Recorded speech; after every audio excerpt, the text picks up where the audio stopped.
ఒక్కరు కూడా నేను ఇప్పటికి 700 చిల్లర వీడియోలు పెడతానున్నాను, చూస్తానున్నారు, చేస్తున్నారు, ఫోన్లు వస్తున్నారు, వాళ్ళ పనులు అయిపోతున్నాయి, హ్యాపీ లైఫ్. అలాగే ఇంకా మీరు కూడా ఫోన్ చేసి మీ సమస్యలు చాలామంది కూడా ఇప్పుడు ఎంతమందో అడుగంటి పోవటం అంటే ఏం తెలుసా, ఉండా కూడా తినటానికి లేకుండా పోవటం ఫస్ట్ పాయింట్. రెండో పాయింట్, మీరు ఎంత చేసినా కూడా అది ఎక్కిరాదు, అది రెండో పాయింట్.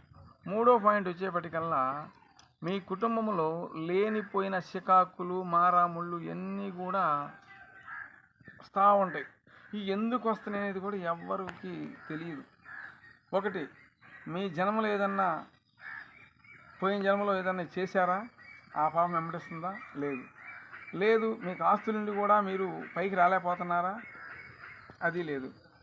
సరే, మీరు ఏదైనా వ్యాపారం పెట్టారు, ఒక్కొక్క వ్యాపారం పెడితే దివ్యంగా సాగుద్ది, ఒకేసారి డౌన్ అయిపోద్ది. అదేంటంటే ఒక్కొక్కటి కన్ను పడిద్ది.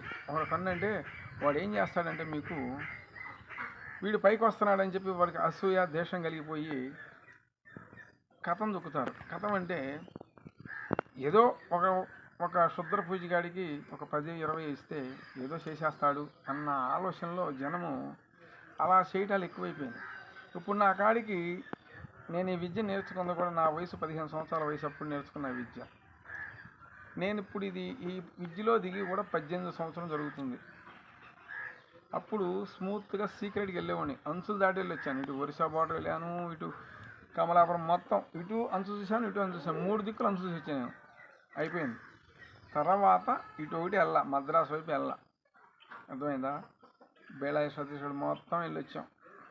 కానీ సింపుల్లో నేను ఉంటానండి, సింపుల్గా చెప్తాను, సింపుల్ ఉంటాను. కానీ ప్రాణాలు పోతనేరా, ఇంకో ఇలా ఉంటారు చూసారా, ఇలా ఏలాడేవాళ్ళు ఇక వదిలితే కాళే. అప్పటి వరకు ఇట్టా ఉండేవాళ్ళు కూడా ఇలా ఈ టైం వచ్చేప్పటికి నా కాడికి వస్తారు ఎవరైనా సరే.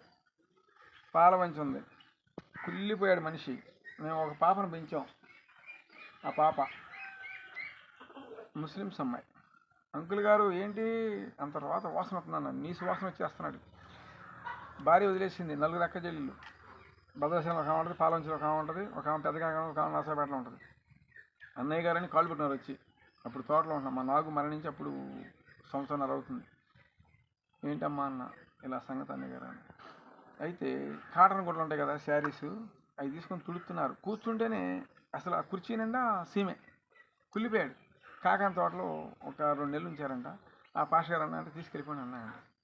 సరే, మా బాబు మా ఆవిడ కూడా కొంచెం అంటే చెప్పలేక వీళ్ళు ముఖాలు దింపుకున్నారు. ఆ అమ్మాయి మాత్రం ముఖాన్ని చెప్పేసింది, వద్దంకులు పంపించేయండి అని. నడవలేకపోతున్నాడు. సరే కూర్చోబెట్టాను. ఏంటి బాబు అన్నాను. మాల వేసుకొచ్చాడు, 2 వేసి మాలలో. బైబిల్ తెచ్చారు.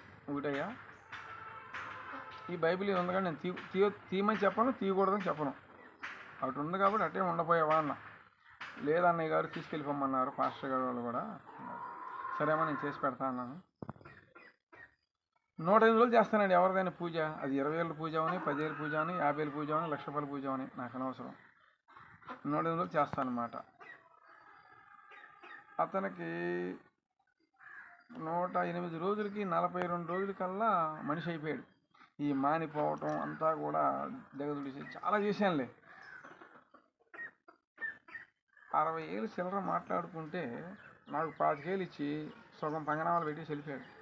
ఏంటమ్మా అని అడిగాను. అడిగితే అన్నయ్య గారు మమ్మల్నే మోసించాను, మిమ్మల్ని మోసం నాకేంటమ్మా అన్న. అన్నయ్య గారు జ్ఞాపకం ఏంది ఇచ్చేది, వాళ్ళు వడ్డీ రాజులండి, వాళ్ళు చేసుకుంటే తినాలి. అతనికి ఉండేది ఇది ఎక్కడో తెలుసా, పక్క తినండి, పాలవంశ బస్ స్టాండ్ ఎదురుగానే జనార్దన్ ఆటో ఉంటుంది, కనుక్కో పట్టుకో కావాలంటే, తెలుసా? అలాగే ప్రతి ఒక్కరూ కూడా నేను చెప్పేది ఏమిటంటే, అందరూ చక్కగా దైవశక్తిని నమ్ముకోండి. దైవం అంటే ఒక చెట్టు, ఆ చెట్టు ప్రాణమే, అది ప్రాణమే, ఏ మొక్కైనా ప్రాణమేనండి. ఆత్మ ప్రతి ఒక్క దాంట్లో ఉంటుంది. అలాగే మీరు రాయికి బొట్లు పెట్టినా దేవుడే, చెట్టుకు బొట్లు పెట్టినా దేవుడే. కాకపోతే ఏంటంటే ఒక్కొక్కళ్ళు ఒక్కొక్క ఇది. ఇప్పుడు నేనున్నాను, నా నాగశక్తి మా అమ్మమ్మ ద్వారా వచ్చింది నాకు ఆ ఊపు అనేది. 6 అమ్మాయిలు 2 అబ్బాయిలు ఆమెకి. ఆమె పేరు పెట్టుకోమన్నారంట. ఆ తల్లి తాండం ఆడుతుందంట వచ్చి. వద్దమ్మా అంటే అప్పుడు ఆమె ఏం చేసింది, పెట్టుకుంటాను ఒక్కళ్ళ పేర్లు పెట్టుకోవాలి. నేను 5వ కొడుకుని. మా అమ్మ పేరు రామకృష్ణ, మగోడి పేరు. కానీ మా నాన్నగారు నేను 6 నెలల పిల్లలప్పుడే చనిపోయాడు. తర్వాత వస్తా పోతా ఉన్నాడు. మళ్ళీ మా తమ్ముడు పుట్టాడు. ఇంకా మా అమ్మమ్మ గారు పెంచారు నన్ను. వాళ్ళ కూతుళ్ళకి కానీ అల్లు అసలు మనం ఎవరికి రాలా ఈ దైవశక్తి నాకే. నేను ఎక్కడైనా పడుకున్నాను అనుకోండి సాపకాడ వచ్చి పడుకునేవాడు. ఇప్పుడు ఎక్కడికైనా ఉన్నాయి, ఇప్పుడు వీడియోలు పెట్టాను చూడండి. వెళ్తూ ఉంటాడు, పూజ ఆల్చిందనుకో అక్కడ పడుకుంటాడు అలిగి. రకరకాల వేషాలతో ఉంటాడు తెలుసా. నల్లగా కట్లు వేస్తూ ఉంటాడు. ఇంకొక విచిత్రం ఏంటంటే మన ఏళ్ళలాగా ఉంటాడు. ఇంతవరకు ఉంటుంది, ఇంతవరకు కట్లు ఉంటే ఇక్కడి నుంచి మళ్ళీ వెరైటీగా ఉంటుంది అనమాట. అట్లాగే మళ్ళీ మొన్న ఒకరోజు పూజ చేయొచ్చులే కొంచెం అంటే ఊరి తిరిగి వచ్చి బతకిచ్చాను. చేద్దామనేపటికల్లా మా బాబు కొట్టుడికి వెళ్ళమంటే బయట బండి ఉంది, ఆ బండి కాడ కొనుక్కొని ఉన్నాడు. నాగు అన్నాడు. కానీ ఒకటే గుర్తు, ఒరిజినల్ దైవశక్తి పాము ఎవరిని కరవదు. ఈ పాముల్లో కూడా 3-4 రకాలు ఉన్నాయి కరవని పాములు. అట్లాగే ప్రతి ఒక్కరు కూడా పాము అనేది కొట్టమాకండి, కొట్టకూడదు. అర్థమైందా? చాలా జాగ్రత్తగా ఉండండి. నాగశక్తి పవరు మహాఫుల్ పవర్. నా కాడికి ఎంతోమంది వస్తూ ఉంటారు, నిధుల గురించి అడుగుతారు. నేను చెప్పను, దాని జోలికి వెళ్తే సస్తామని చెబుతాం. అలాగే నా మాట వెనకుండా కూడా వెళ్ళిన వాళ్ళు ఉన్నారండి బాబు. వెళ్ళారు, తలకాయలు బగలగొట్టుకు వచ్చారు తెలుసా. తలకాయలు బగలగొట్టుకుని వచ్చారు. స్వామి అన్నారు, అంతే ఉంటుంది ఆయన వెళ్ళమాకండి అని చెప్పారు. అలాగే దైవాన్ని నమ్మండి. దైవాన్ని పక్కన పెట్టేశారండి బాబు. ఇప్పుడు గుడికి వెళ్తున్నావు, డైరెక్ట్ గుడికి వెళ్ళు, ఇంటికి వెళ్ళిపో. ఇంటికి వెళ్ళి చక్కగా కొంచెం కూర్చో, ఆ పూజారి ఇచ్చిన ప్రసాదం ఏమంటే తీసుకొని తిని కాసేపు ఉండు. అంతేగాని ఇప్పుడు ఏంటంటే బాబు, తిరుపతి వెళ్ళాలంటే దప్పని బుక్ చేస్తున్నారు, ఇక ఇంట్లో శుద్ధి లేదు, శుభ్రం వెళ్ళిపోతున్నారు.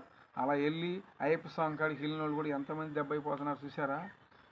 శుద్ధి శుభ్రాలు లేకపోతే మీకు తెలియదు ఏం తెలుసా, మన ఒంటి మీద నగలు ఐశ్వర్యాలతో కాదు. భగవంతుని వేడుకోండి.